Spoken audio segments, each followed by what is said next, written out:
All right, guys, I'm joined today by two incredibly talented writers, Rick Lertzman and Lon Davis. Rick is a New York Times best-selling author who has written books like Dr. Feelgood, the shocking story of the doctor who may have changed history by treating and drugging JFK, Marilyn, Elvis, and other prominent figures.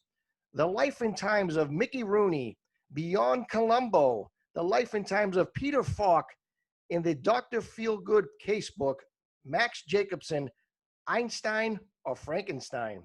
Lon Chaney also joins us. Lon is a film historian and book editor as well. They both join me this afternoon to talk about their latest book, Deconstructing the Rat Pack, Joey, the Mob, and the Rat Pack, which will be available on December 1st everywhere. First of all, Rick, thank you so much for your time this afternoon. And Lon, thank you guys for coming on the show this afternoon. Hey, thank you. Thanks, Mike. I appreciate it.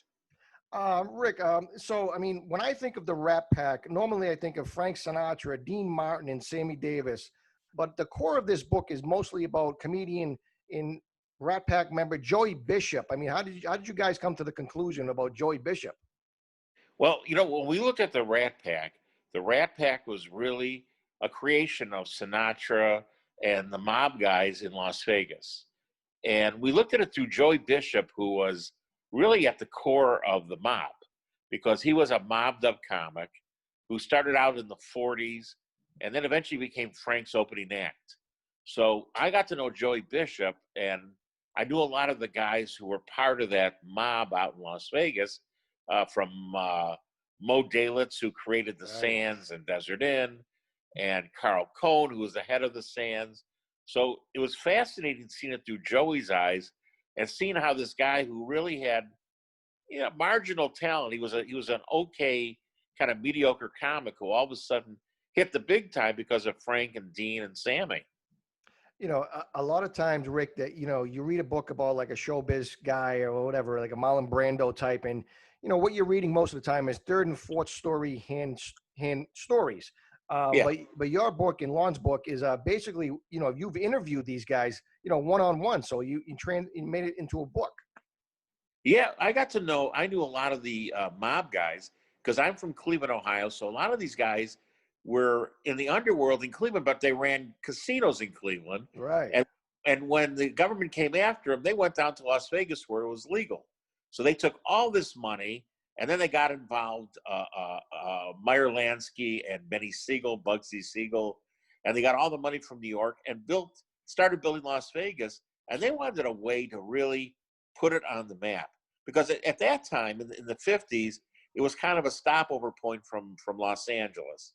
Billy Wilkerson, who built the Hollywood Reporter, put his money in there. So it was always a Los Angeles place. They wanted it to be an international place.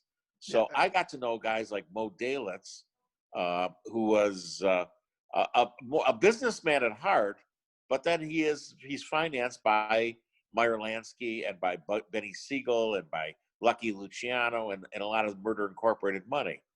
And Carl Cohn came from Cleveland, and Carl was this big 6'7" Golden Gloves boxer who became the head of the Sands Hotel. And he later had a run-in with Frank. I want to talk about that for a minute if I can. Lon, can you hear us? Lon, you got us? Okay. Rick, let's talk about Joey's big break. The Joey Bishop Show, which ran from 1961 to 1965, 123 episodes. Joey wasn't the nicest guy to work for. Talk about some of the behind-the-scenes stories about Joey Bishop. Well, Joey started out and got big on the Jack Paar show back on the Tonight Show. And he always seemed like he was very witty and he had all these ad libs. It was actually Gary Marshall and his writing partner. Gary Marshall, everybody knows from Happy Days and Laverne and Shirley and Pretty Woman. And Gary Marshall would be writing all of his lines. So when he hit it big, they gave him his own TV show from Danny Thomas and a guy named Sheldon Leonard. Oh, and yes. Was the guy, if you remember from It's a Wonderful Life, he was in Sanford and Son, the Hawaiian episode. He was always, he talked like this, but, and I got to know Sheldon Leonard. And Joey had no acting skills whatsoever. And he had 3 different formats on the show.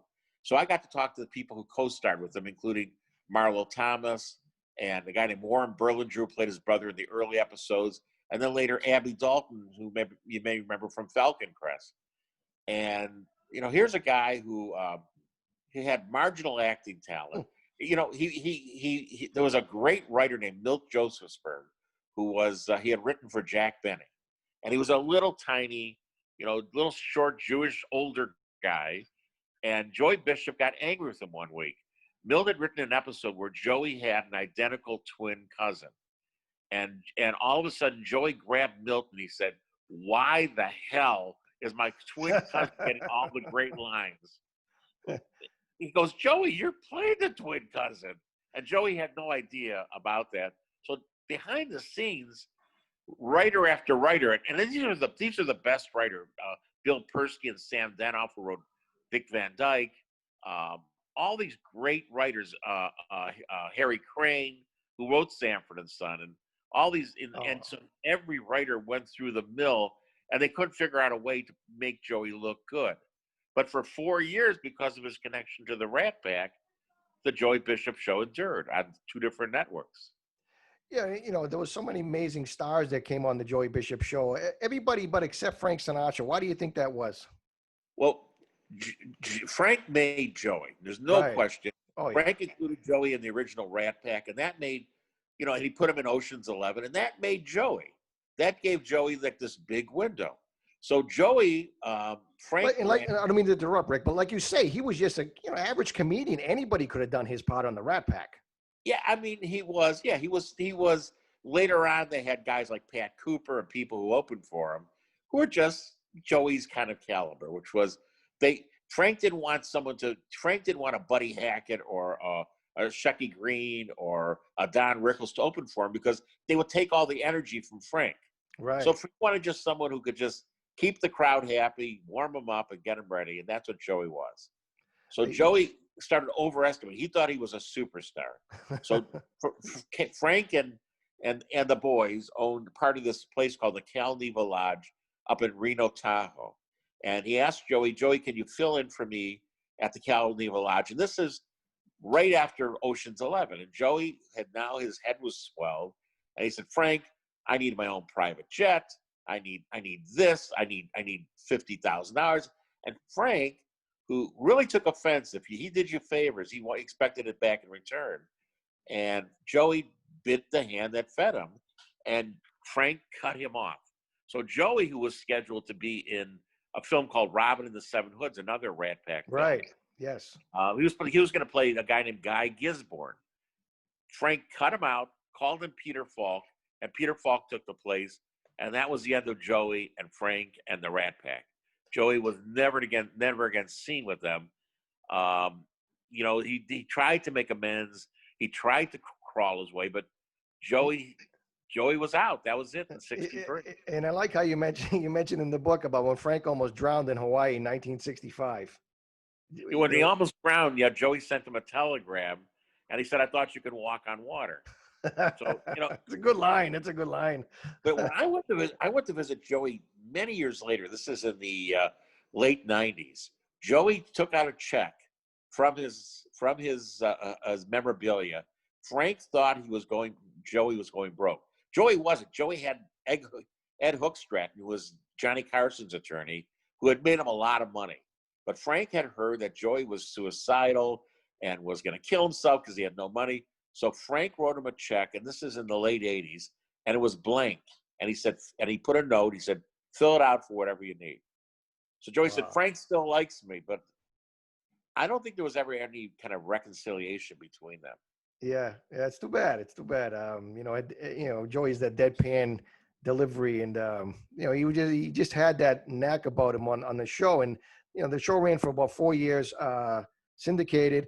You mentioned Warren Burlinger. He's a big Broadway guy back in the days. And talk about his experience when he showed up on the Joey Bishop set. Well, I had not met Warren, but I called Warren up. I got his number. And I said, "Warren, I want to talk to you about the Joey Bishop show." And he said, "Oi, you're going to talk about that piece of crap?" And he went on and on and on. But Warren is a really good guy. Warren had been a star on Come Blow Your Horn for Neil Simon on Broadway. And so he came out, and this was his big shot to be a television star. And he played Joey's younger brother who was going to medical school, and it was the first year. And the cast had Warren Burlinger, it had Joe Flynn, who later became known as Captain Binghamton on the Navy. It had Marlo Thomas, who was Danny Thomas's daughter, who owned the show.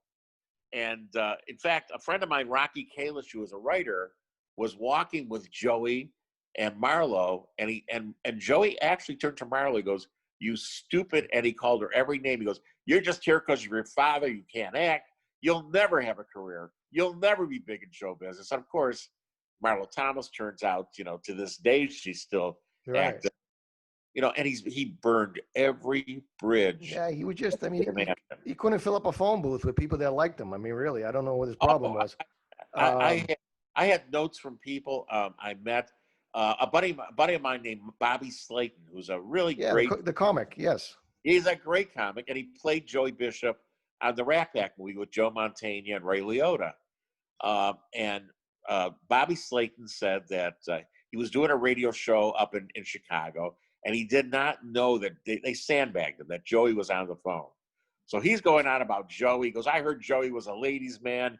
And all of a sudden, Joey's on the phone, and he lets out, he says, "What the?" And he starts swearing to Bobby Slayton.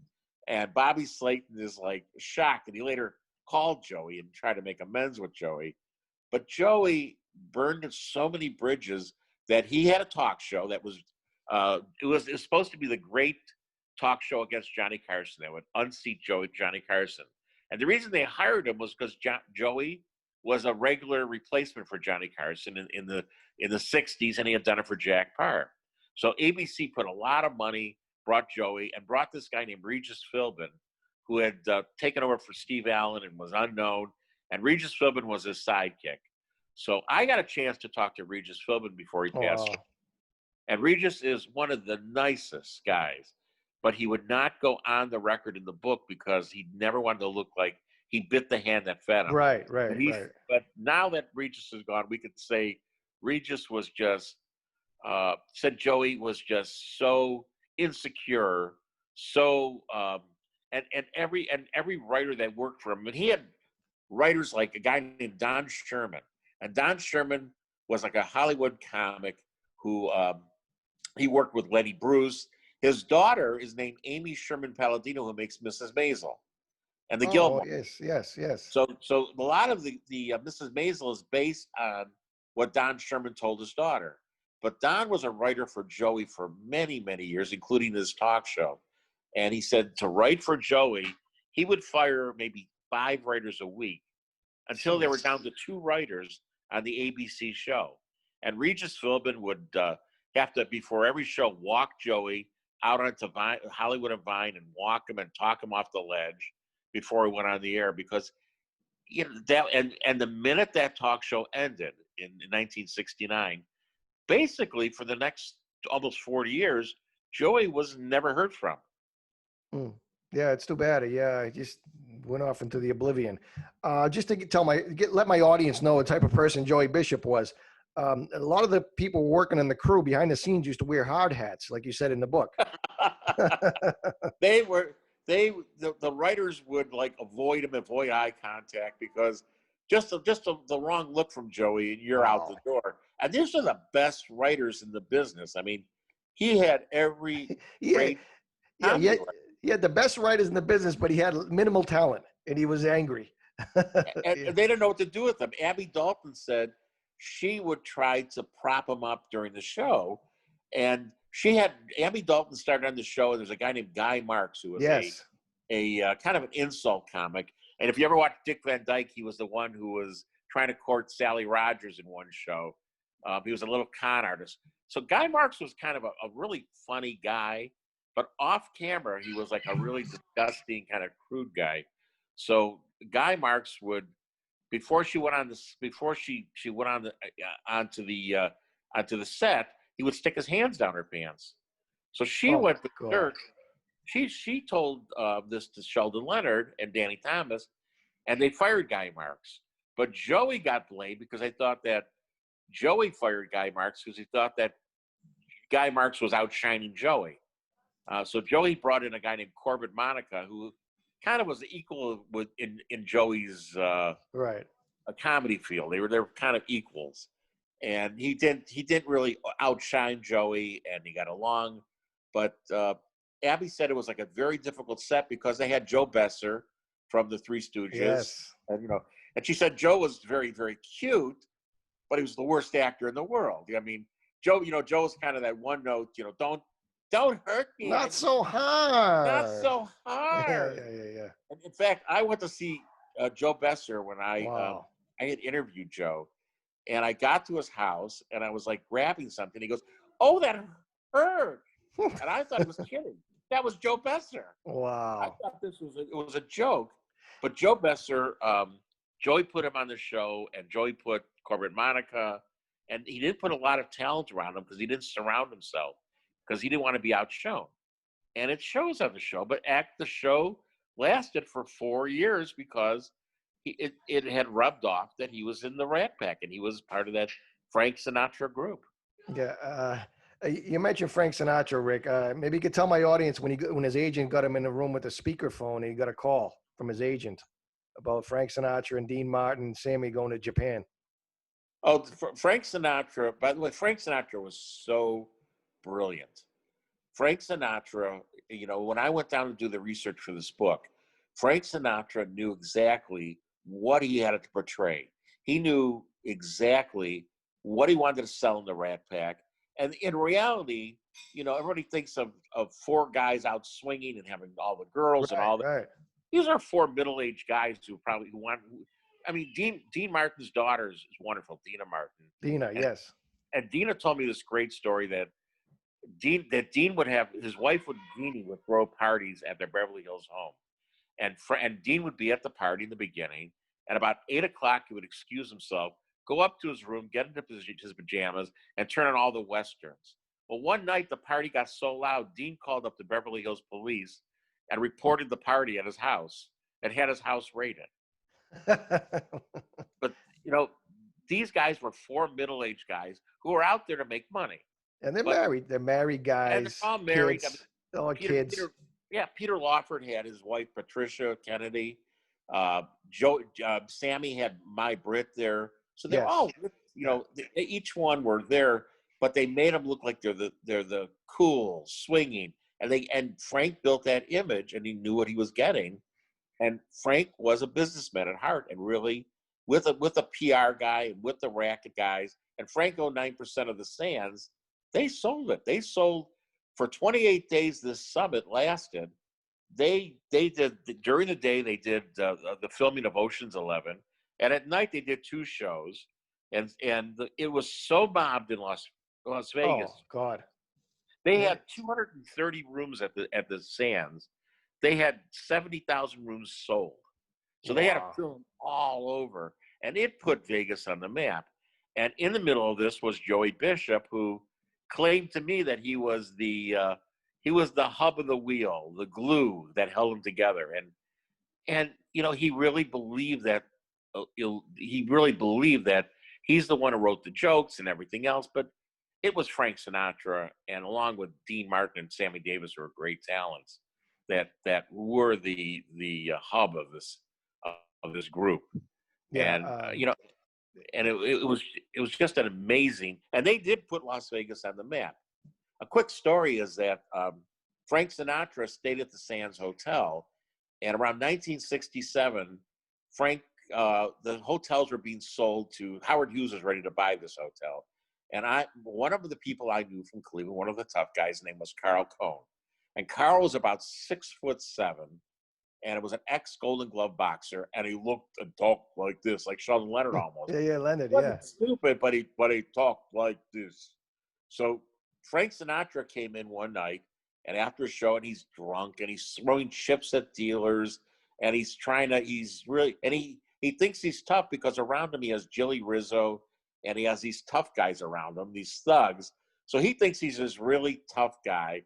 So he goes up to Carl Cohn, and Carl goes, Carl had to come down from his suite. Said, Frank, cool it. Come on, we'll take you up to your room, get you some coffee. He goes, I'll do what I want. I'm Frank Sinatra. And then, so Carl said, Frank, calm down. So he said, just go back up to your room. So he turned his head, Carl, and Frank took a swing at him. And Carl caught his hand. I said, Frank, stop it. Just go back to your room. So again, he starts telling someone else, and Frank connects to Carl Cohn's jaw. And Carl Cohn, being 6'7", an ex-boxer, doesn't budge. He just sat and stared at him. But he by instinctually, he took his fist and hit Frank in the mouth, and his caps flew out, teeth flew out, and that was the end of Frank Sinatra at the Sands Hotel. Yeah, that was and Carl became this hero in Las Vegas because of that. Yeah, that was a famous story. There was also another story I heard. Maybe you could tell me if this is true or not. Did he drive a golf cart through a glass window at a casino? That was actually Buddy Hackett and Shecky Green who did that, and I have that verified from Shecky Green and Buddy Hackett. Oh wow! I heard that. Go ahead. There's a great story that, and I got to know Mo Dalitz, who owned the Sands, and he later owned the Dunes, and he built the Las Vegas Convention Center. And Buddy Hackett's son, Sandy Hackett's a friend of mine, and I knew Buddy very well. And Buddy Buddy started out. He was getting $2,000 they offered him to appear at the Sands in '57. Buddy was really nervous. He hated getting that kind of money, so he talked his way to Mo Dalitz. He said, "I only want $600. I can't work under this kind of pressure." Wow. So he said, "I'll take care of you later."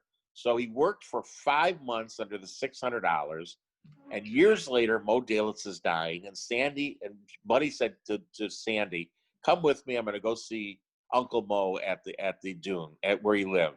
So they went up to his suite, and there's Mo Dalitz, and he comes out, and he's very sick. He's in the last stages of his life, and he goes to Buddy, and he brings out an envelope, and in the envelope is $125,000 in cash. He goes, "This is what I owe you from that time that you didn't take the $2,000. And Buddy goes, "I don't need the money, Mo. I don't need the money." He goes, "Your kid needs the money." And he shoved it in Sandy's pocket. And Sandy, he said, he looked at his father. He goes, "Yeah, if Uncle Mo says take it, take it." And Sandy got $125,000, because of Mo Dalitz. Wow. And he died 2 months after that. Wow, what a stand-up guy. Wow. Yeah. Those are great stories. I love it. I mean, I could talk to you all day about this stuff. I want to get into, Rick, if we can. Joey Bishop had a legendary falling out with Ed Sullivan. What was the story behind that? Well, Joey Bishop, always wanted to control everything, and he wanted to control his appearances. And Ed Sullivan, Joey Bishop started feeling that he was invincible, that he had Frank Sinatra behind him, he had the gang behind him. And when he went at Ed Sullivan had, was a god at CBS. And really he had very little, patience for someone like Joey Bishop. And he really just cut Joey Bishop right down, right there. And it was a very public feud through the New York Post and through the New York Daily News.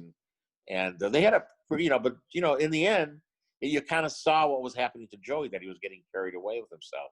I mean, like you say in the book, Ed Sullivan offered him $8,500 an appearance for 10 appearances. I mean, that's big money back then, huge. Yeah, but Joey was doing in Las Vegas. He was making $25,000-$30,000 a week, wow. and he thought he would saturate himself on TV. But the way he handled himself with Ed Sullivan, Ed Sullivan was a god, not only as a television host, but as a journalist in New York. Yeah, no, Ed Sullivan. You got on Ed Sullivan, you were on your way. And yep. Yeah, amazing. Rick, let's get into a little bit about Ocean's 11. I love this story. Whose idea or who came up with the screenplay for Ocean's 11? There was a guy named George Clayton Thomas who was he was a gas station attendant. He later became he was a gas station attendant, and he later was one of the great science fiction writers. So he came to Peter Falk because when he was in the war in World War II, the unit he had did a lot of black market. And they were like, they did detonations, but they did a lot of black market and underworld, under the table stuff. So when he came out, he wrote a heist flick called Ocean's 11, which was about robbing the 7 casinos in Las Vegas. And he gave the script to Peter Lawford on the beach one day. And Peter Lawford looked at it and kept trying to sell it and sell it and sell it. And when Peter Lawford married Patricia Lawford, Frank Sinatra, who had a falling out with Peter a few years back because of Ava Gardner, he got interested in Peter again, and because of his connection to the Kennedys. So Sinatra saw the script and took it up to Warner's, and Warner's loved the script. Jack Warner loved the script, and they all thought it was a great film. So Frank thought, since he owned 9% of the Sands Hotel, this would be a great way to promote the Sands and make himself more money at the Sands. So he could kill two birds with one stone. So he could do the show during the night and film this great caper flick during the day. And Peter Lawford actually got a big cut out of it, and he was put in as part of the Rat Pack, although Peter really couldn't sing, he couldn't dance, he couldn't do much of anything. He could marry a Kennedy. That's about it. Yeah. Yeah. So he got a cut out of Ocean's 11.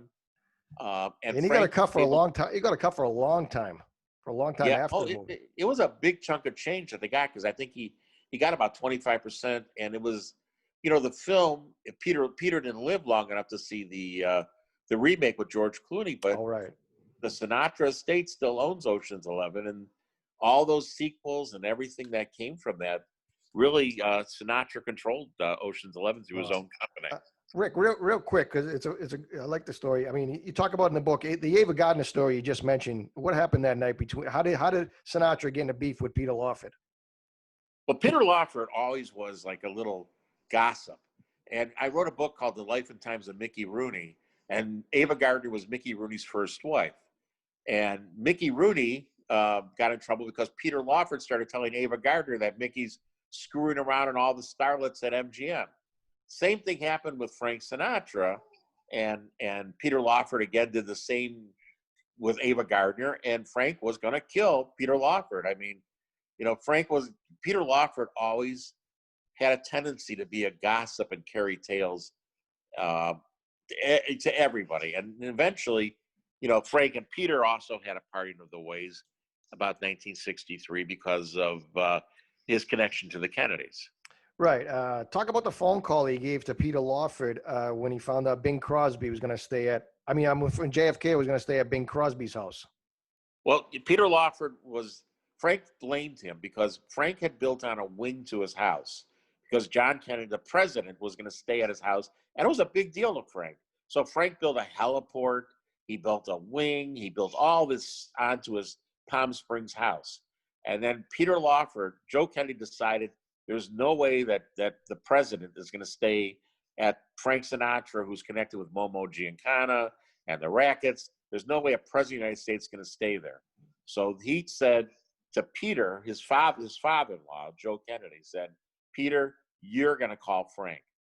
And Peter knew what was going to happen. So Peter called Frank, and Frank just exploded. And he said, the next sound you hear is going to be, and it was like I rammed out of the phone. And that was the end of Peter Lawford. That was the end of Peter and the Rat Pack.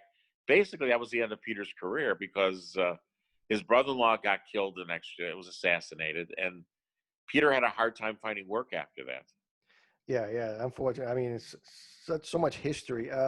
Let's talk about JFK, if we can, a little bit, the hypocrisy with Sammy Davis Jr., because, they would use Sammy to sing and dance, but after the party, they couldn't really go to any inauguration. He couldn't go to any of the parties because, the father, Joe Kennedy, really didn't want him around.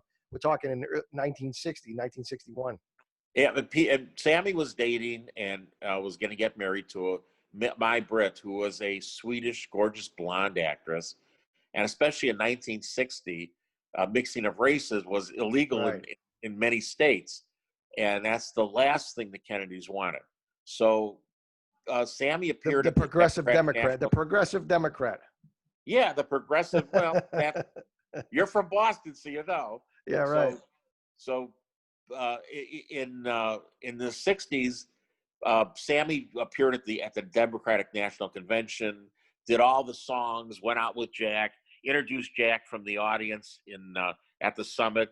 Joe Kennedy had it arranged where his son would appear for 3 days with the Rat Pack. He didn't want his son to look like Dick Nixon. He wanted him to be cool and the next generation and to have that young energy. Right. And so he had him placed with the Rat Pack for 3 days. And in fact, John Kennedy picked up a suitcase of $1 million from Mo Dalitz and all the guys in Vegas, because he figured the Kennedys would protect him. If he became president, they'd have no problems in Las Vegas. Unfortunately, Bobby Kennedy had different ideas. Yeah. So Sammy was involved with Kennedy, introducing him from the stage, and he figured at the inauguration he'd appear with Frank and Dean and everybody else.